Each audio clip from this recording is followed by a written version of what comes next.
चलिए अब आगे पढ़ेंगे filling of orbital in atom.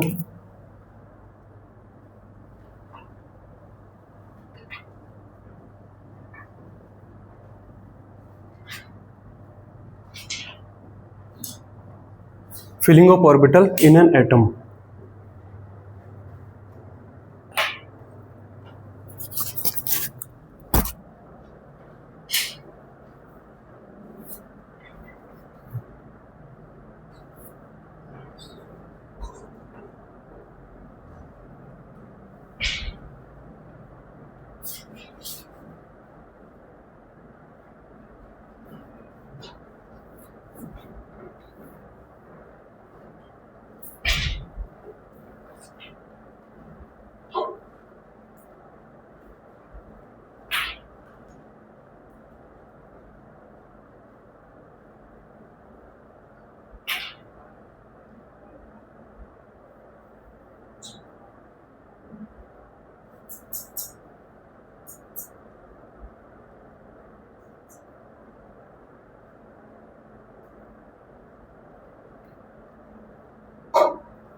देखिए इसका मतलब क्या है, आपको एक एटम का न्यूक्लियस दिया हुआ है, जैसे सोडियम एटम, उसका आपको न्यूक्लियस दे दिया। न्यूक्लियस के अंदर उसने आपको 11 प्रोटॉन और 12 न्यूट्रॉन दे दिए, और उससे चारों तरफ खाली ऑर्बिटल दे दिए, तो साइड में आपके इलेक्ट्रॉन रखते हैं। इस तरीके की हमारी घटना मान लीजिए, आपको उन इलेक्ट्रॉन को ऑर्बिटल में भरना है। तो इलेक्ट्रॉन उन ऑर्बिटल में कैसे भरेंगे? एक ऑर्बिटल में 2 इलेक्ट्रॉन हो सकते हैं, है ना, और 1s ऑर्बिटल हो सकता है, 2s ऑर्बिटल, 2p ऑर्बिटल। तो उन सारे ऑर्बिटल में आप इलेक्ट्रॉन को किस तरीके से भरना शुरू करेंगे, ठीक है, ये पूरी कहानी है। तो ये बेसिकली हम कह सकते हैं making an atom from scratch. Scratch से हमें एक एटम को बिल्डअप करना है, तो हम यहाँ पे कह सकते हैं making an atom from scratch, from scratch, ठीक है। स्क्रैच से हमें एक एटम बनाना है, तो इसके लिए 3 रूल हैं जो हमें फॉलो करने होंगे।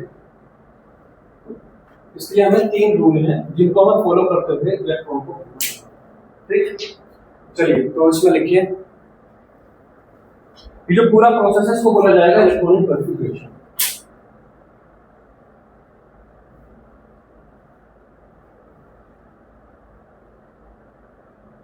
इस पूरे प्रोसेस को बोला जाएगा इलेक्ट्रॉनिक कॉन्फ़िगरेशन। इस पूरी इलेक्ट्रॉनिक कॉन्फ़िगरेशन का जो फंडामेंटल जो पर्पस है वो ये है कि इलेक्ट्रॉन ऑर्बिटल्स में इस तरीके से भरे जाएं कि एक मोस्ट स्टेबल एटम का फॉर्मेशन हो, ठीक है। ऑर्बिटल्स के अंदर हमें इलेक्ट्रॉन इस तरीके से भरने हैं कि जो आपके पास एटम बनकर आए वो सबसे ज्यादा स्टेबल एटम आपके पास बनकर आए। जैसे उदाहरण के लिए मान लीजिए कि मान लो एक बस चलती है, किसी बस स्टैंड से वो चालू होती है, खाली बस है, और बीच बीच में सवारियां उसमें बैठेंगी। तो कंडक्टर का क्या पर्पस रहेगा कि जब ये फाइनल अपने डेस्टिनेशन तक पहुंचे तो क्या करे, ज्यादा से ज्यादा इलेक्ट्रॉन सवारी उसमें बैठ जाए या ज्यादा से ज्यादा रेवेन्यू अर्न हो, मतलब ज्यादा से ज्यादा पैसा अर्न हो, क्या उसको उद्देश्य है, ज्यादा से ज्यादा रेवेन्यू अर्न हो। तो जो भी लोग उसमें बैठेंगे वो ना इस तरीके से बैठाएगा कि ज्यादा से ज्यादा रेवेन्यू जनरेट हो, है ना। मान लो उसमें जो है बस चल रही, एक बस स्टैंड में जो है 10 लोग खड़े हैं, फिर 10 के 10 लोग खड़े हैं, तो वो कंडक्टर क्या बोलेगा? कंडक्टर यूजुअली क्या कहता है, जैसे 10 लोग खड़े हो बोले पीछे चलो, मतलब जिधर पीछे की साइड में जहां पर वो एडजस्ट कर सकता हो। वो कभी भी जो लोग हैं उन्हें गेट पर खड़ा होने देना नहीं चाहेगा, क्योंकि अगले स्टॉप पर जाने का अगर गेट पर खड़े हुए लोग दिखे तो वहां पर खड़े हुए लोगों को लग सकता है ये बस तो पहले ऐसी भरी हुई है। तो उससे हो सकता है कि वहां पर खड़े हुए 5 में से 3 लोग बोले कि नहीं ये भरी हुई है, हम बीच में जाएंगे, अगली बस में जाएंगे। तो वो एटलीस्ट बस के गेट को दिखाना चाहेगा, नहीं बस खाली पड़ी हुई है। तो जिस तरीके से बस के कंडक्टर का जो एक पर्पस है वो है कि ज्यादा से ज्यादा रेवेन्यू जनरेट हो, उसी तरीके से एटम के अंदर जो हम इलेक्ट्रॉन भरेंगे उन इलेक्ट्रॉन को इस तरीके से भरना हमारा पर्पस होगा कि जो हम एटम तैयार कर रहे हैं ना वो ज्यादा से ज्यादा स्टेबल एक एटम तैयार हो। ठीक है, तो चलिए इलेक्ट्रॉनिक कॉन्फ़िगरेशन में लिखते हैं।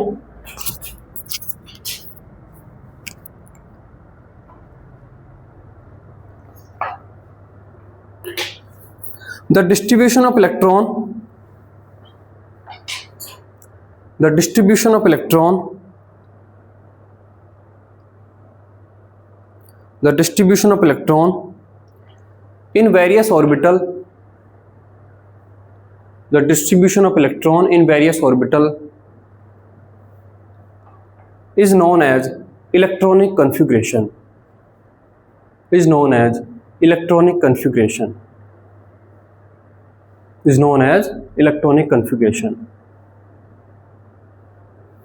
ठीक है, इसमें आगे लिखिए the model of atom is built in such A way, the model of atom is built in such A way,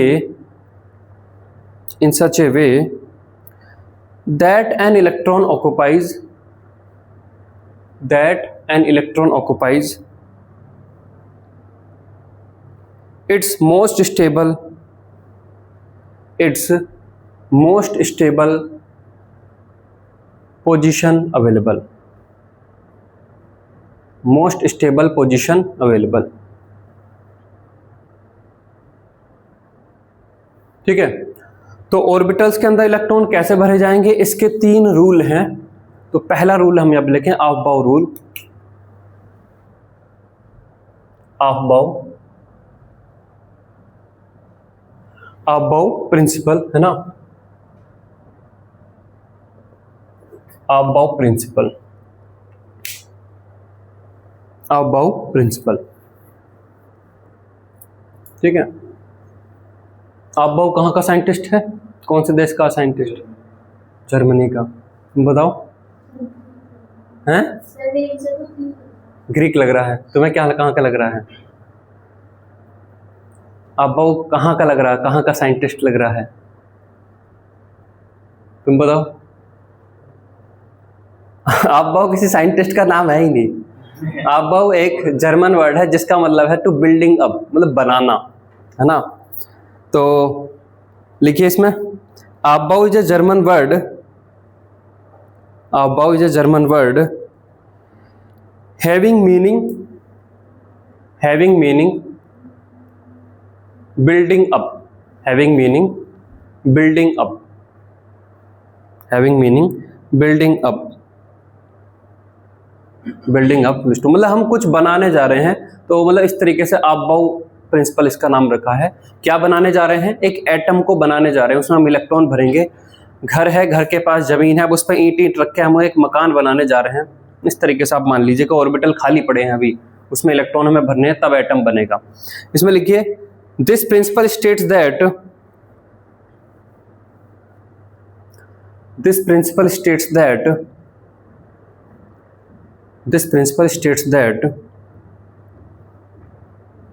in the ground state of the atom, in the ground state of the atom, ground state of the atom, comma, the orbital with a lower energy, the orbital with a lower energy, the orbital with a lower energy is filled up first, is filled up first, it's filled up first before the filling, before the filling, before the filling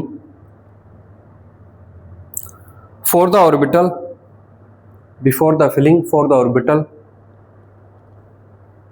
with a higher energy, with a higher energy, with a higher energy। ठीक है, तो जो भी orbital है 1s 2s 2p 3s 3p, इन सारे orbitals की एक energy value define होगी और उस एनर्जी वैल्यू के अकॉर्डिंग जो ऑर्बिटल सबसे कम एनर्जी का होगा पहले इलेक्ट्रॉन उसमें डाला जाएगा, ध्यान दीजिएगा एक ऑर्बिटल में केवल 2 इलेक्ट्रॉन आ सकते हैं, तो पहले एक इलेक्ट्रॉन डालेंगे, फिर दूसरा वो भर गया। अब भरने के बाद उससे जो नेक्स्ट ज्यादा एनर्जी का ऑर्बिटल फिर उसको पकड़ के लाएंगे, उसमें फिर इलेक्ट्रॉन डालेंगे, फिर वो भर गया, फिर तीसरा, एंड सो ऑन चलता रहेगा। अब एनर्जी ऑफ ऑर्बिटल कैसे दिखाई जाती है? Energy of N orbital, energy of N orbital, energy of orbital आपकी दिखाई जाएगी n+l से, है ना, n+l से। जैसे कि यहाँ पे हम देखें कि 3s, तो 3s के लिए n+l आपका हो जाएगा 3 + 0 दैट मीन्स 1। जैसे कि यहाँ पे हम देखें 4p, तो 4p लिखिए हो जाएगा 4 + 1 = 5। इस तरीके से एनर्जी डिफाइन होगी। तो इसकी यहाँ पे 3, तो इसकी एनर्जी क्या आ रही है आपकी 3 आ रही है, इसकी 5 आ रही है, तो इसकी एनर्जी कम है, इसकी एनर्जी आपकी ज्यादा है ना। 4 orbitals having same value of n+l। अगर किन्हीं दो ऑर्बिटल के लिए n+l की वैल्यू सेम आ जाए, जैसे कि हम यहाँ पर देखें 3d 4p 5s, इनके लिए अगर हम देखें तो n+l की वैल्यू इन सब के लिए कितनी आएगी? 3d के लिए कितनी हो जाएगी? 3 + d के लिए l की वैल्यू कितनी होती है? d के लिए 2, s p d f, जो l की वैल्यू है वो 0 1 2 3 ऐसे चलती है। तो 3d के लिए n+l की वैल्यू कितनी हो जाएगी? 5 हो जाएगी। 4p के लिए 5 हो जाएगी, और उसके लिए भी हो जाएगी 5। तो अगर n+l की वैल्यू सेम आ जाए तब क्या करें? तब जिसकी n की वैल्यू कम है उसकी एनर्जी कम है ना। Then the orbital having lesser value of n have lower energy. तो यहां पे अगर मैं 3d 4p और 5s को देखूं तो एनर्जी का ऑर्डर क्या आ जाएगा? तो एनर्जी का ऑर्डर यहां पे आ जाएगा 3d, उससे ज्यादा होगा 4p, उससे ज्यादा होगा 5s, इस तरीके से होगा। ठीक है, तो जो भी ऑर्बिटल्स हैं उन ऑर्बिटल का n+l हम देखेंगे, जिसका n+l सबसे कम है पहले उसमें वो भरी जाएगी। अगर किन्हीं दो ऑर्बिटल का n+l सेम आ रहा है तो फिर जिसका n की वैल्यू कम होगी फिर उसमें भरी जाएगी। तो यहाँ पर एक इस तरीके से एक डायग्राम बन जाता है। यहाँ पे हम एक सुंदर सा डायग्राम बनाएंगे, देखिए इस तरीके से बनता है। 1s के बाद यहाँ पे 2s और आपका यहाँ पर 2p, फिर यहाँ पर आपका ये 3s 3p 3d 4s 4p 4d 4f 5s 5p 5d 5f 6s 6p 6d और 6f 7s 7p 7d और 7f। ठीक है, अभी इतना बना लेते हैं। तो सबसे पहले आप क्या चाहेंगे कि n+l सबसे कम हो। हाँ वो p है, बोला मैंने p होगा, वो लिख जाता है कई बार, है ना। 2s 2 बार क्यों लिखा जाएगा? तो हमें चाहिए कि n+l की वैल्यू सबसे कम हो। तो n+l की वैल्यू सबसे कम तो 1s की हो सकती है। तो सबसे पहले आप यहाँ पर भरेंगे, ये आपका आ जाएगा। ठीक है, 1s में भरेंगे। उसके बाद यहाँ पे n+l की वैल्यू कितनी होगी? n+l = आपका हो गया 1। अब आप चाहेंगे n+l 1 का कोई और ऑर्बिटल तो हो नहीं सकता। n+l की वैल्यू आप चाहेंगे कि 2, तो 2 के लिए 2s। ठीक है, तो फिर आपका यहाँ पर जुड़ जाएगा ये आपका 2s। तो आपका n+l आपका क्या हो जाएगा? आपका 2 हो जाएगा। अब जब आप चलेंगे n+l 3 पर, तो n+l 3 आपका 2p का भी 3 होगा और n+l 3s का भी आपका 3 होगा। तो आप 2p में पहले भरना चाहेंगे या 3s में? 2p में। इसका मतलब जो एरो की डायरेक्शन है वो इधर की साइड से इधर पे आनी चाहिए। ठीक है, और यहाँ पर आपकी आएगी तो n+l आपका 3 हो गया, और ऑटोमेटिकली हमने जब एरो इधर से इधर चलाई है तो ऑटोमेटिकली हमने कम n वाला पहले सेलेक्ट किया है, ज्यादा n वाला बाद में सेलेक्ट किया है। ठीक है, अब यहाँ पे अगर आप देखोगे तो ऑटोमेटिकली फिर ये एक फैशन बनता ही चला जाएगा इन दोनों के लिए n+l आपका क्या है 4 है, और ऑटोमेटिकली 3 वाला पहले सेलेक्ट हो गया, n4 वाला बाद में सेलेक्ट हो गया। तो अब ये इस तरीके से चलता चला जाएगा। ठीक है, यहाँ पे अगर हम देखेंगे तो n+l आपका 5 है, तो ऑटोमेटिकली 3 पहले सेलेक्ट हो गया, फिर 4, फिर 5। उसी तरीके से यहाँ पे देखिए इनके लिए n+l आपका क्या है, n+l आपका 6 है। इसी के लिए यहाँ पे देखिए n+l आपका इनके लिए क्या है, n+l आपका यहाँ पर 7 है। उसी के लिए यहाँ पर इनके लिए देखिए यहाँ पर आपका n+l आपका क्या है, n+ आपका 8 है, और यहाँ तक आते आते पूरी टेबल के एलिमेंट भर जाते हैं। ठीक है, तो इस तरीके से आपका ये आता है। ठीक, यहाँ पे अगर हम देखें तो बार बार हम ये डायग्राम तो बना नहीं पाएंगे। जब हम किसी एटम में ऑर्बिटल्स को भर रहे होंगे तो बार बार ये डायग्राम बनाकर तो आप ये ऑर्डर बनाओगे नहीं। तो एक 25-30 इलेक्ट्रॉन तक भर जाए वो ऑर्डर थोड़ा सा मेमोराइज कर लिया जाता है। तो चलिए, order of energy of orbital, तो क्या आ जाता है ये, सबसे पहला आपका आ जाता है 1s, 1s से बाद में आपका 2s, 2s से बाद में आपका 2p, उससे बाद में आपका 3s, फिर आपका 3p, है ना, 3p, 3p के बाद क्या आ जाता है आपका 4s, फिर आपका आ जाता है 3d, 3d के बाद आपका क्या आ जाता है 4p, और 4p के बाद आपका 5s। ठीक है, इतना सफिशिएंट है। तो ये ऑर्डर थोड़ा सा मेमोराइज कर लिया जाएगा, क्योंकि बार बार तो आप इसको नहीं बना पाओगे। ठीक है, चलिए बनाइए इसको।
हाँ हाँ जाओ।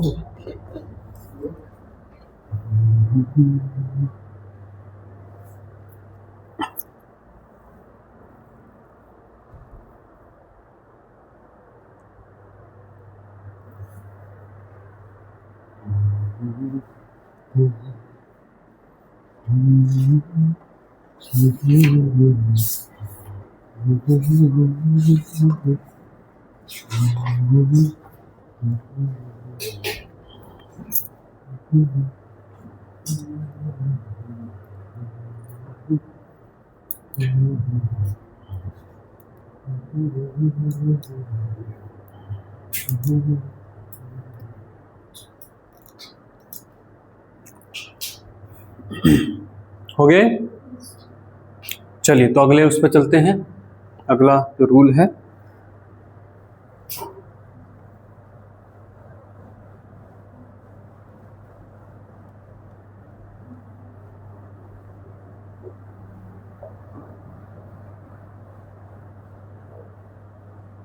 अगला आपका है Hund's rule of maximum multiplicity. Hund's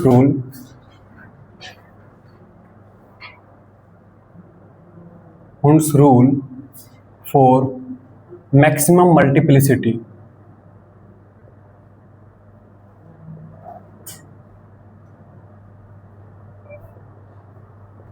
Hund's rule of maximum multiplicity.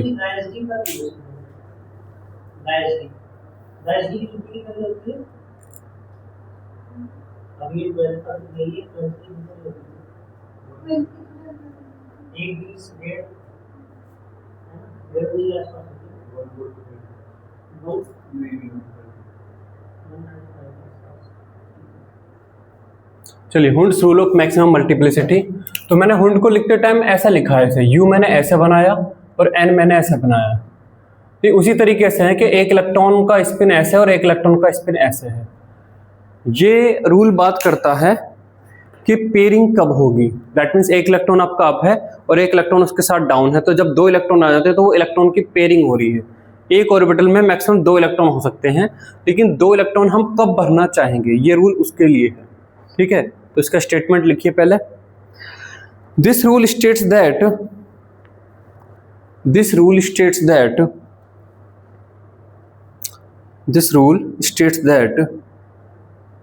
electron pairing in orbital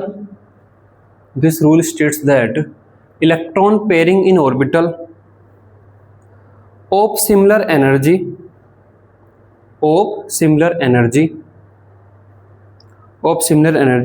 similar energy के कौन से ऑर्बिटल होते हैं? सिमिलर एनर्जी के जो ऑर्बिटल होते हैं उन्हें बोला जाता है डीजेनरेट ऑर्बिटल। जब हमने पढ़ा था मैग्नेटिक क्वांटम नंबर, तब हमने ये चीज पढ़ी थी डीजेनरेट ऑर्बिटल। वे ऑर्बिटल जिनकी एनर्जी सेम होती है उन्हें बोला जाता है डीजेनरेट ऑर्बिटल, जैसे कि 2px, 2py, 2pz, ये तीनों सेम एनर्जी के ऑर्बिटल हैं। जैसे कि 3dxy, 3dyz, 3dzx, 3dz2, 3dx2 minus y2, ये पांचों के पांचों भी सेम एनर्जी के ऑर्बिटल हैं। जब आप इलेक्ट्रॉन भरते भरते मान लो 2p सब शेल में आ गए, अब 2p सब शेल में आपके पास 3 ऑर्बिटल हैं, तो उन ऑर्बिटल के अंदर आप इलेक्ट्रॉन किस तरीके से भरेंगे, ये रूल उसके लिए है ना। दैट इज, आगे लिखिए, that is degenerate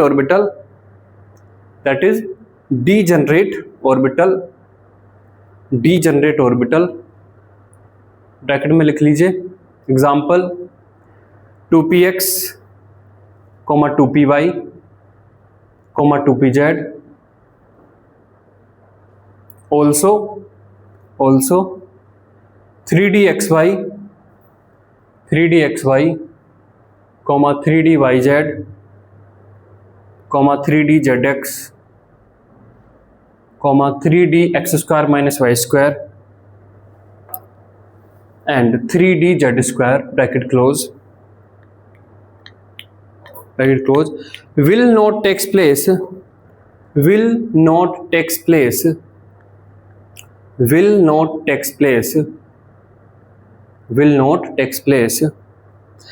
unless all such orbitals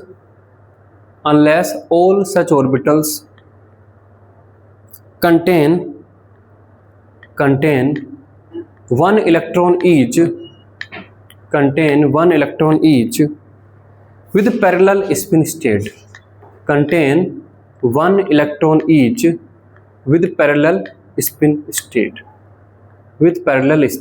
state. ठीक है, तो देखिए क्या कह रहा है ये। मान लो हम लेते हैं ऑक्सीजन को, लेते हैं ऑक्सीजन 8, इसमें 8 इलेक्ट्रॉन हमें भरने हैं।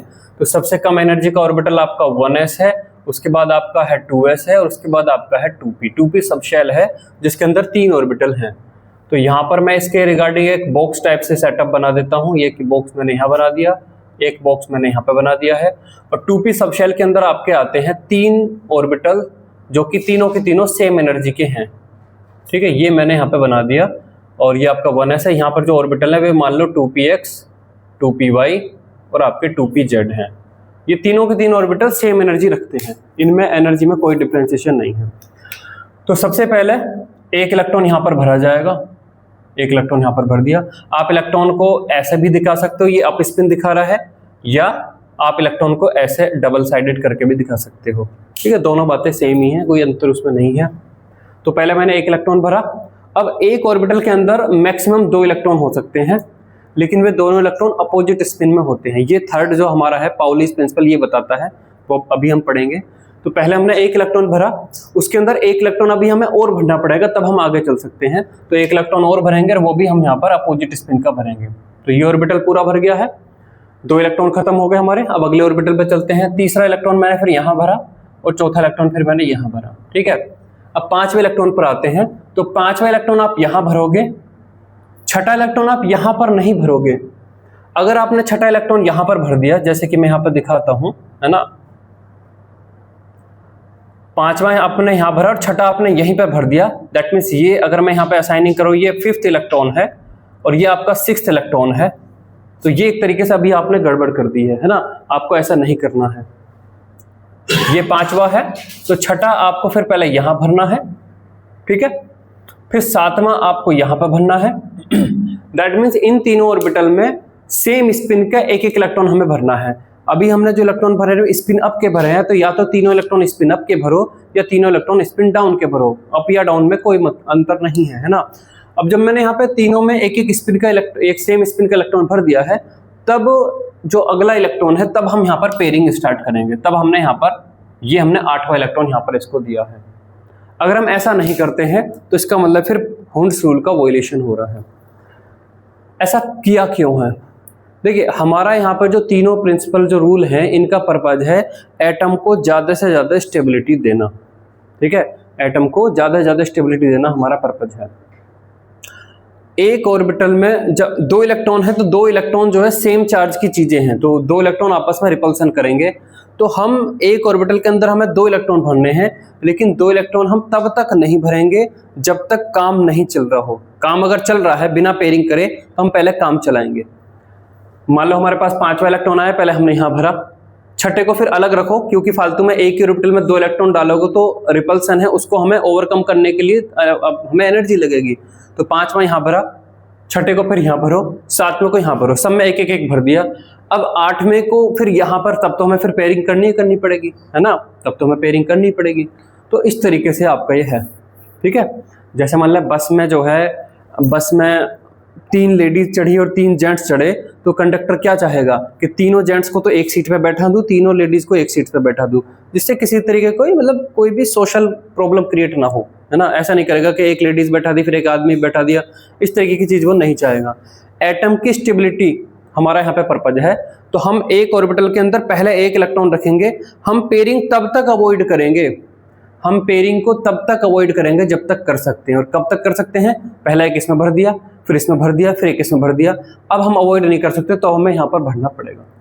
ठीक, तो ये है आपका Hund's rule of maximum multiplicity. इसको बनाइए। कौन सा? हाँ, 1s में 2 इलेक्ट्रॉन हो सकते हैं, आप दोनों इलेक्ट्रॉन भर के ही आगे चलेंगे। 2 इलेक्ट्रॉन आप भरेंगे और जब वो ऑर्बिटल भर जाएगा तब आप 2s के बारे में सोचेंगे। फिर 2s में पहला इलेक्ट्रॉन डालेंगे, फिर दूसरा डालेंगे, फिर 2s भर गया, तब आप फिर 2p सब शेल के बारे में सोचेंगे। 2p सब शेल में 3 ऑर्बिटल हैं, और जब सेम एनर्जी के 3 ऑर्बिटल आएंगे तब हुंड्स रूल अपना काम करेगा। ठीक है, ये है।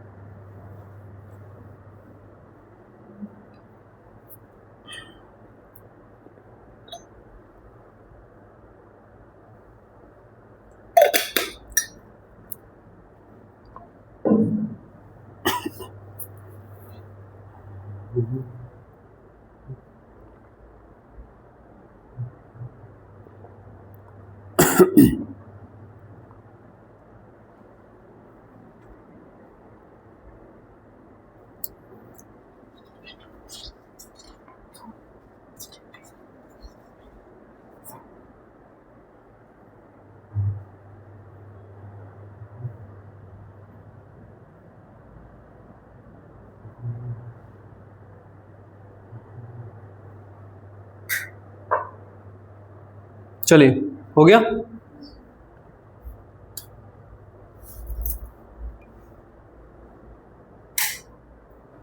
अगले पे चलते हैं, पाउलीज एक्सक्लूजन प्रिंसिपल।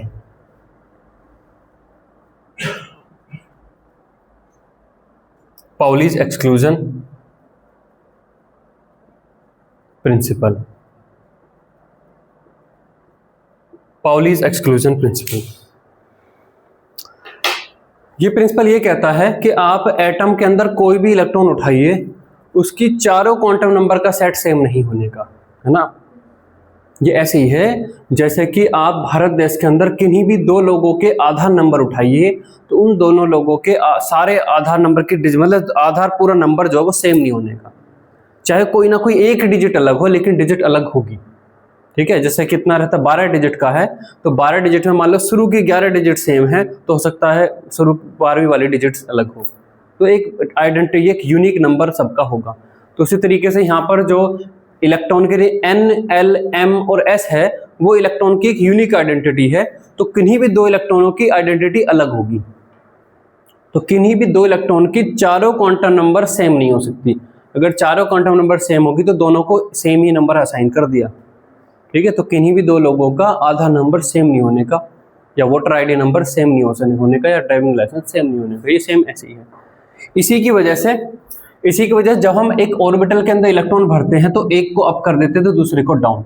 क्योंकि अगर मैं मान लो मैं इस ऑर्बिटल की बात करता हूं, तो इस ऑर्बिटल में भरे हुए दोनों इलेक्ट्रॉनों के लिए n तो सेम है, n की वैल्यू 2 है, l भी सेम है क्योंकि l की वैल्यू s है, और m भी सेम है क्योंकि m की वैल्यू 0 है, मतलब l की वैल्यू भी 0 है, m की वैल्यू भी 0 है। तो n, l, m तो सेम हो गए।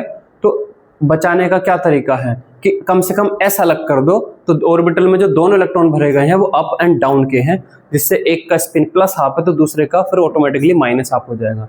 ऐसा करने से जो दो इलेक्ट्रॉन यहाँ पर हैं उनकी चारों क्वांटम नंबर का सेट सेम नहीं हुआ, अलग हो गया। तो लिखिए, the principal states that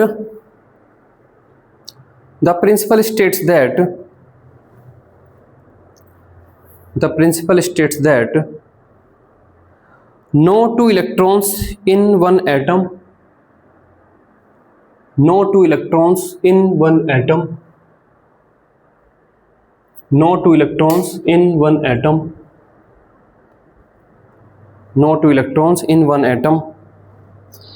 can have four quantum number the same. Four quantum number the same. Four quantum number the same, comma. That is two electrons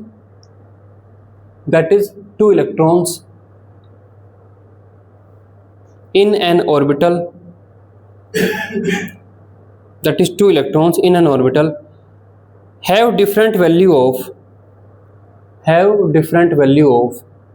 spin quantum number. Have different value of spin quantum number.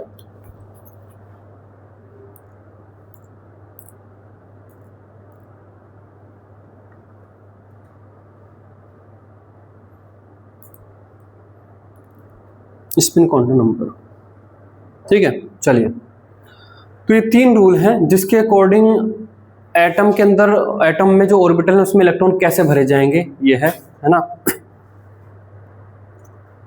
अब इन तीन rule के अलावा भी मतलब एक तरीके से दो कॉन्सेप्ट और हैं जो थोड़े से यहाँ पर ध्यान रखने पड़ते हैं, है ना। जैसे जो कंडक्टर होता है वो कई बार अपनी सीट दे देता है, कम से कम अपनी सीट पे भी एक सवारी का किराया निकल जाए, ऐसा करता ना।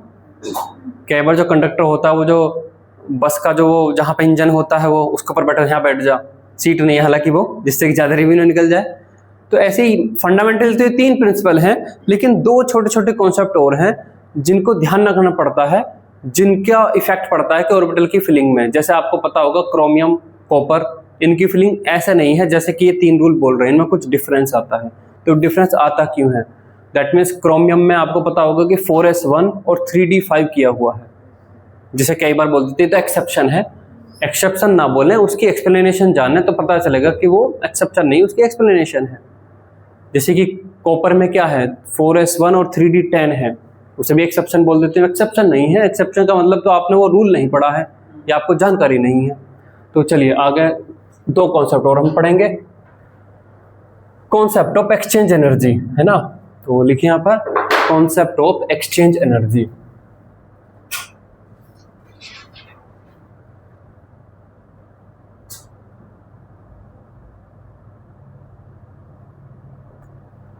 Concept of exchange energy, exchange energy.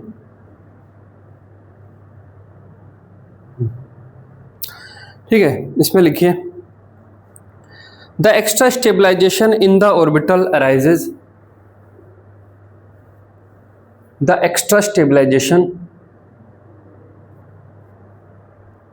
Orbital कैसे स्टेबलाइज होंगे वो तो अभी हमने पढ़ लिया, लेकिन ये एक अलग फैक्टर है जो और ज्यादा एक्स्ट्रा स्टेबलाइज हो सकता है ऑर्बिटल अगर हम ऐसा करते हैं तो। The extra stabilization in the orbitals arises whenever 2 or more electrons, whenever 2 or more electrons, whenever 2 or more electrons with the same spin, whenever 2 or more electrons with the same spin are present, are present, are present, full stop. These electrons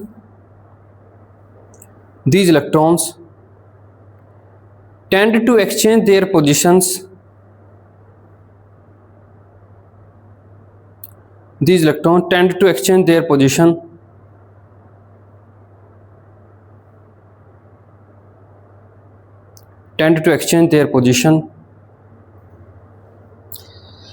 and energy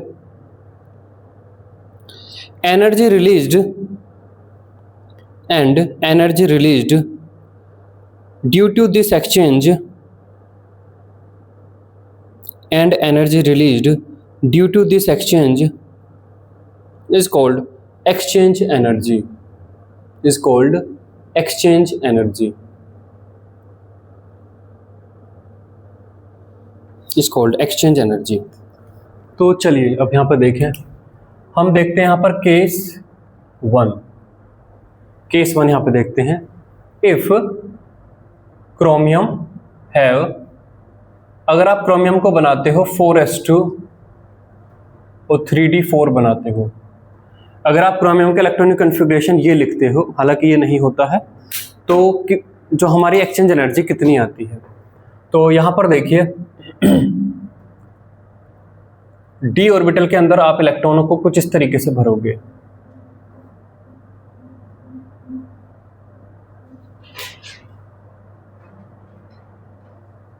D के अंदर आप electron को कुछ इस तरीके से fill यहां पर करोगे।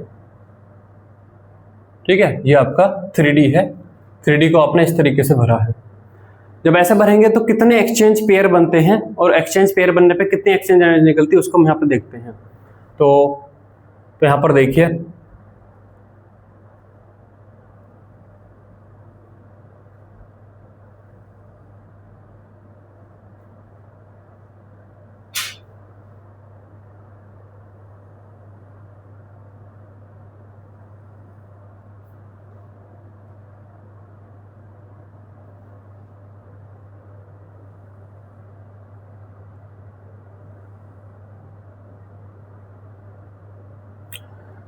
चलिए, ये इलेक्ट्रॉन हमने यहाँ पे फिल किया, यहाँ पे फिल किया, यहाँ पे फिल किया, यहाँ पे फिल किया। टोटल एक्सचेंज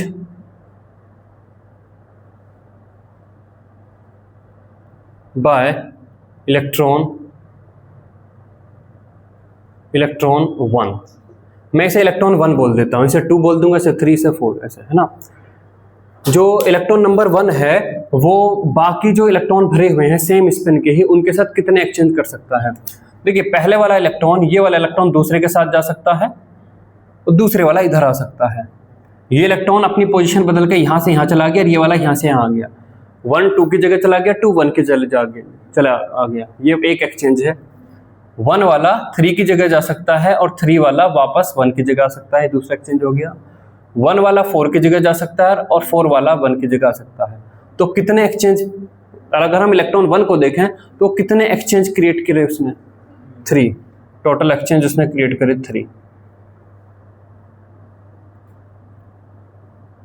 चलिए इलेक्ट्रॉन 1 ने तो जितने पॉसिबल कॉम्बिनेशन थे, 1 2 की जगह 2 1 की जगह, 1 3 की जगह 3 1 की जगह, 1 4 की जगह 4 1 की जगह, सब हो गए। अब 1 वाले को छोड़ देते हैं, 2 वाले की बात करते हैं। टोटल एक्सचेंज, जिसे मैं इलेक्ट्रॉन बोल रहा हूं 2, टोटल एक्सचेंज बाय इलेक्ट्रॉन 2। तो देखिए 2 वाला 3 की जगह चला गया, 3 वाला 1 की जगह आ सकता, 2 की जगह आ सकता है। 2 वाला 4 की जगह चला गया, 4 वाला वापस 2 की जगह आ सकता है। 2 वाले कितने कॉम्बिनेशन बचे, है ना, तो कितने हुए, ये 2 हो गए। अब 1 के सारे कॉम्बिनेशन हो गए, 2 के सारे कॉम्बिनेशन हो गए, 3 और 4 को देखते हैं।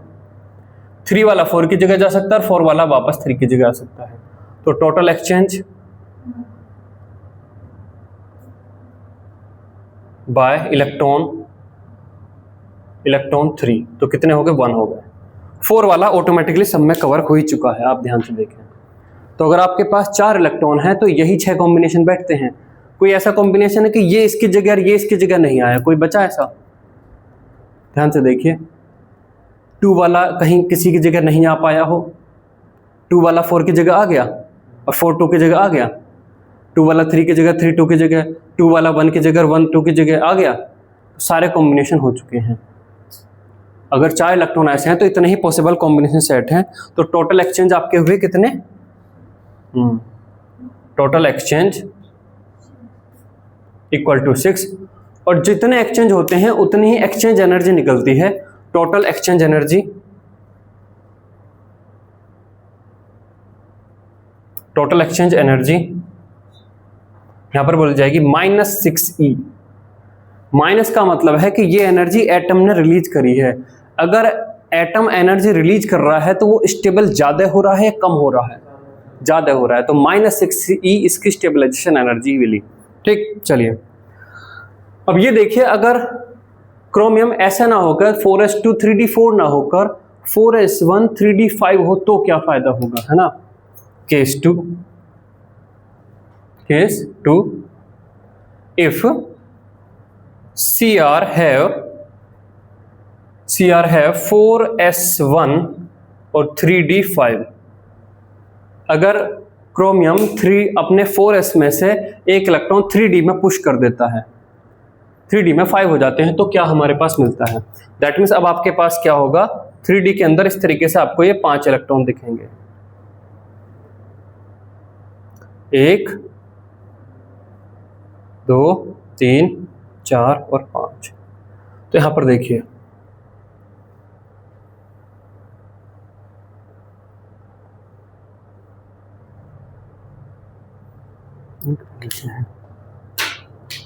बहुत जल्दी खत्म हो जा रही है ये।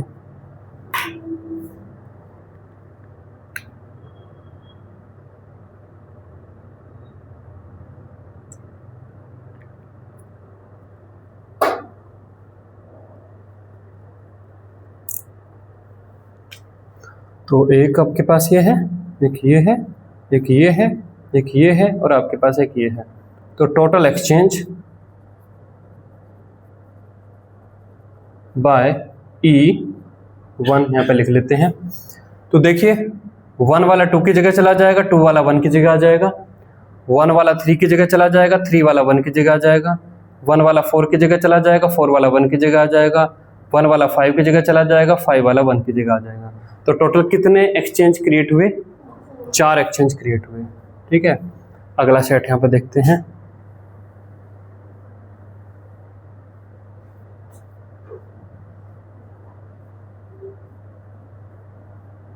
चलिए पहला इलेक्ट्रॉन तो हो ही गया है, तो टोटल एक्सचेंज बाय E2। तो पहले को तो हम छोड़ देते हैं, पहले के तो सारे पेयर हमने काउंट कर चुके। दूसरे वाला तीसरे की जगह चला जाता है, तीसरा दूसरे की जगह, दूसरे वाला चौथी की जगह, चौथे वाला उसकी जगह, दूसरे वाला पांचवे की जगह और पांचवे वाला दूसरे की जगह। तो टोटल कितने एक्सचेंज क्रिएट करे इसने? 3, है ना, 3 यहाँ पर क्रिएट हो गए। अगला देखते हैं।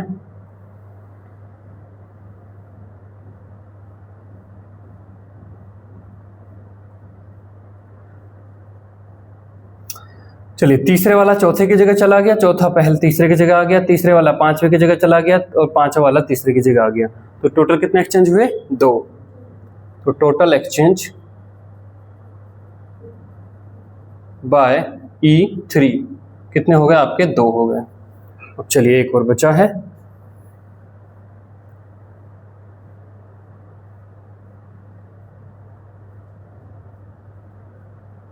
फोर्थ वाला बचा है, तो टोटल एक्सचेंज बाय E4। 4 वाला 5 की जगह चला जाएगा और 5 वाला 4 की जगह। तो कितने एक्सचेंज आए आपके पास? 1। तो टोटल कितने एक्सचेंज आए? 10 आए, है ना। Total exchange equal two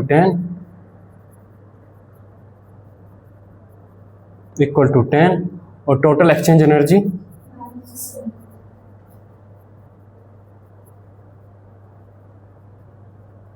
equal to -10 E। ये आपकी यहाँ पर आए, ठीक है। अब यहाँ पर देखिए कि अगर इलेक्ट्रॉन को 4s से मतलब कि उसमें भेजने पे ये बढ़ रहे थे, तो फिर यहाँ पर हर जगह क्यों नहीं ऐसा हो जा रहा? हर जगह जैसे कि हम बात करें कि किस में आ रहे हैं आपके, मान लो कार्बन है, कार्बन में क्या है? 1s2 2s2 और 2p2 ये है। अब 2p2 है तो वहां पे तो एक ही एक्सचेंज बन रहा है, तो वो 2s से अपना एक इलेक्ट्रॉन 2p में और ले जाए तो 3 हो जाएंगे, तो नंबर ऑफ एक्सचेंज 3 हो जाएंगे, बढ़ जाएंगे। तो हर जगह ऐसा क्यों नहीं हो जा रहा, है ना? समझ गए? कार्बन में 1s2 है, फिर 2s2 है, फिर 2p2 है, p में 2 हैं। अगर वो 2s से एक इलेक्ट्रॉन ले जाकर 2p में पहुंचा ले तो 2p में आपके 3 हो जाएंगे, तो उसी तरीके से एक्सचेंज के पेयर बढ़ जाएंगे। अब यहाँ पर एक चीज और है कि जब यहाँ पे आप देखो तो 4s और 3d में किसकी एनर्जी कम है, किसकी एनर्जी ज्यादा है? 4s और 3d में कौन से ऑर्बिटल की एनर्जी कम है? 4s की। 4 + 0 n + l के अकॉर्डिंग 4 + 0 और 3 + 2 5, तो 3d की ज्यादा है। इसका मतलब जब 4s से 3d में इलेक्ट्रॉनों को ले जाया गया होगा तो कुछ एनर्जी लगी होगी उस इलेक्ट्रॉन को जंप कराने में, क्योंकि 4s कम एनर्जी का ऑर्बिटल है, 3d ज्यादा एनर्जी का ऑर्बिटल है। तो कम एनर्जी के ऑर्बिटल से ज्यादा एनर्जी पे अगर जंप कराओगे तो एनर्जी देनी नहीं पड़ेगी, ठीक है। तो यहां पर देखिए, let exchange energy E = 1 joule. उदाहरण के लिए 1 जूल मान लेते हैं, एक्सचेंज एनर्जी आपकी 1 जूल है। एंड एनर्जी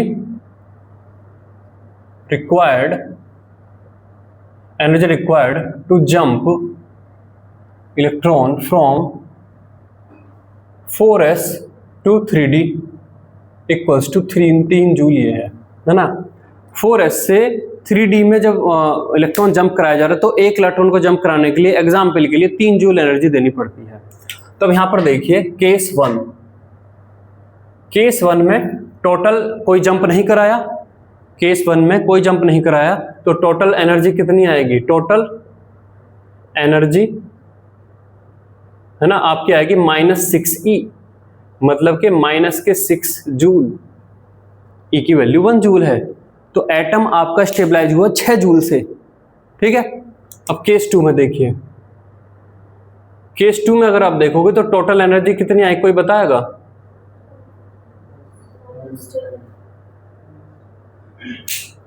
-10e, और इलेक्ट्रॉन को जंप कराने के लिए जो एनर्जी बाहर से ली वो नहीं ना काउंट करोगे, हैं? इलेक्ट्रॉन को जंप कराने के लिए बाहर से भी तो एनर्जी दी है। देखो, अगर तुमने जो है 10 जूल एनर्जी रिलीज करी है। रिलीज करने का मतलब स्टेबिलिटी होना। लेकिन आपने बाहर से कि भाई मुझे जो है इलेक्ट्रॉन को 4s से 3d में जंप कराना है, 3 जूल की जरूरत है। जब आप बाहर से एनर्जी लोगे तो अनस्टेबिलिटी भी तो कर रहे हो, तो टोटल स्टेबिलिटी कितनी आई? 7 जूल, -7 जूल। तो कितनी आई? माइनस के 10 E और प्लस के मतलब एक तरीके से कितनी आई? 3 जूल वो। तो माइनस के 10 × 1 और प्लस के 3, तो आपकी आई माइनस के 7 जूल। ये आई है। अभी ये लिखा ना, energy required to jump electron from 4s to 3d। आपका 4s जो ऑर्बिटल है कम एनर्जी का है और 3d ऑर्बिटल ज्यादा एनर्जी का है। तो यहां पर जो आप 5 इलेक्ट्रॉन किए, ये कैसे किए? 5 इलेक्ट्रॉन करने के लिए आपने 4s से 3d में एक इलेक्ट्रॉन को जंप कराया होगा, और उस जंप के लिए आपने बाहर से एनर्जी मांगी होगी। वो एनर्जी थी 3 जूल। तो आपने बाहर की दुनिया से 3 जूल एनर्जी ली। 3 जूल एनर्जी लेने के बाद आपने अपनी एक्सचेंज एनर्जी 6 जूल से 10 जूल बढ़ाई। ये किया ना। तो यहां पर माइनस के 10 हुआ, लेकिन -10 करने के लिए आपको प्लस के 3 लेनी पड़ी। तो ओवरऑल आपकी आई माइनस के 7 जूल। तो अगर एटम माइनस के 6 जूल एनर्जी करता है या फिर एटम अपना -7 करता है, तो कौन से केस में एटम ज्यादा स्टेबल हुआ? -7 में ज्यादा स्टेबल हुआ। तो इसलिए क्रोमियम, क्योंकि एक्सचेंज पेयर बढ़ जा रहे हैं, बेशक एक्सचेंज पेयर को बढ़ाने के लिए एनर्जी और लेनी पड़ रही है इलेक्ट्रॉन को जंप कराने के लिए, लेकिन फिर भी एटम को ज्यादा फायदा हो रहा है। ज्यादा फायदा हो रहा है तो फिर एटम ऐसा कर रहा है।